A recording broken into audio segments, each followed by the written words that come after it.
My name is Nicole Goebel. I'm a research scientist in the Marine Sciences Department at the University of California in Santa Cruz. And I study phytoplankton. I'm interested in what drives phytoplankton growth in the ocean. I study phytoplankton because they're important. They're important for the food web of the ocean. They're important for providing oxygen to the atmosphere that we rely on.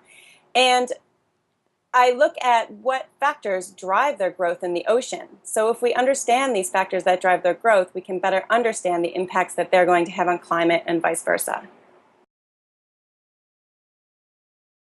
So when going out in the ocean to measure phytoplankton, it's difficult because currents are pushing them around, they rapidly grow and die, they're changing. It's really difficult to actually measure how much phytoplankton is in the ocean. It changes widely across temporal and spatial scales.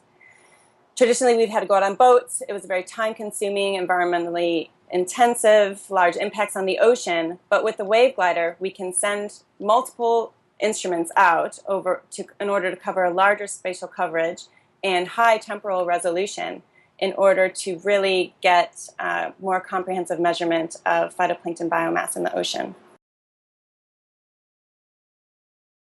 As an oceanographer who I'm really on the computer mostly these days doing ecosystem modeling, and I rarely get my hands wet anymore. And to see this instrumentation that would allow me to get all this data to kind of check the consistency of my model without actually having to go out on a boat is like golden.